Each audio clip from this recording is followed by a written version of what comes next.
Ry havana, ho aminareo hatrany ny fahasoavan'i Jesoa Kristy tompontsika. Amen. Mivavaka isika.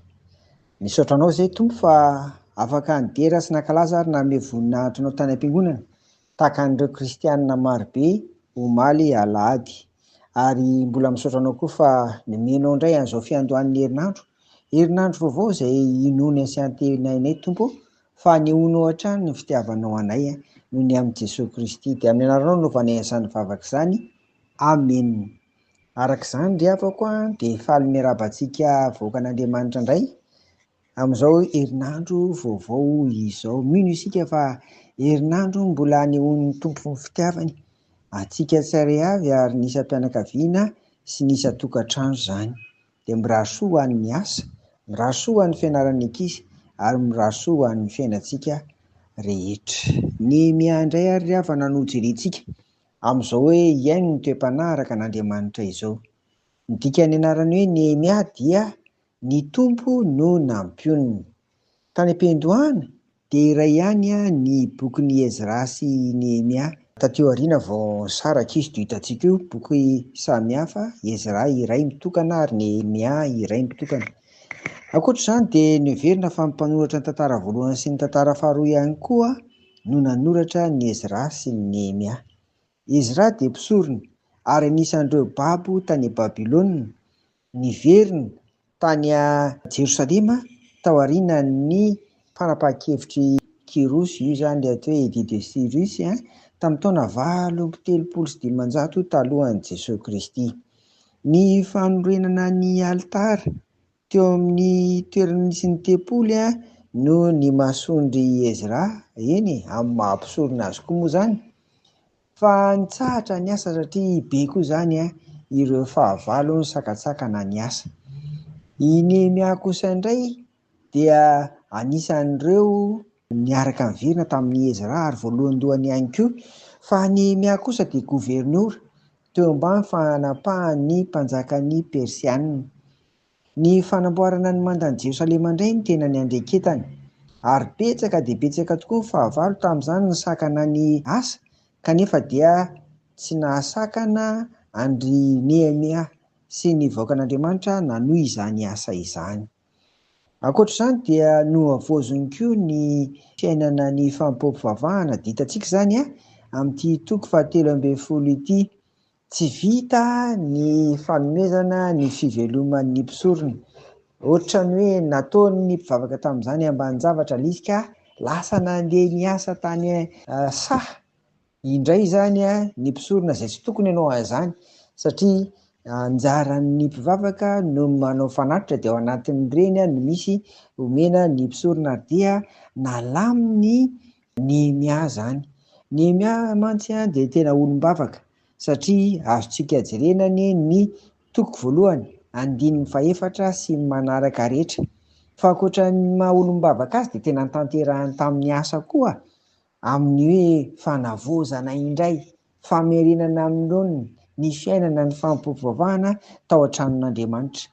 Ary dia hita eto amin'ity Nehemia toko 13, 14 ity izany nataony izany, ary indrindra ambarany ao anatin'ny atao hoe vavaka. Hoy mantsy izy amin'ity Nehemia toko 13, 14 ity, vakiana amin'ny anaran'i Jesoa: tsarovy aho noho izany ry Andriamanitro, ka aza kosehina ny soa nataoko tao an-tranon'Andriamanitro sy ny raharaha tokony atao ao.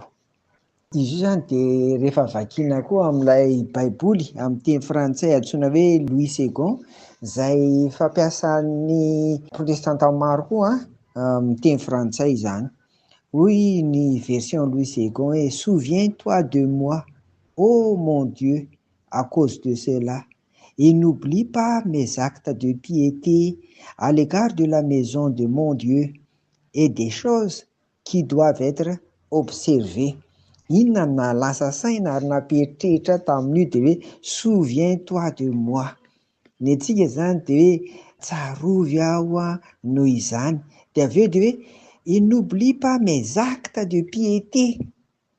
ny antsika zany hoe azakosehana ny sonina ataoko tao an-tranin'Andriamanitra ohatr'izany zany atsika fa tena zava-dehibe mihitsy zany hoe miady varotry Nehemia hoe tsarovy kosa aza alanao fahatsiarovana ao aminao ao ny anarako sy izay nataoko tamin'ny fiainana ny te-panahy araka an'Andriamanitra ary indrindrindrindra ny fanavaozana ny fampipovavahana atao ao amin'ny tranonao zany.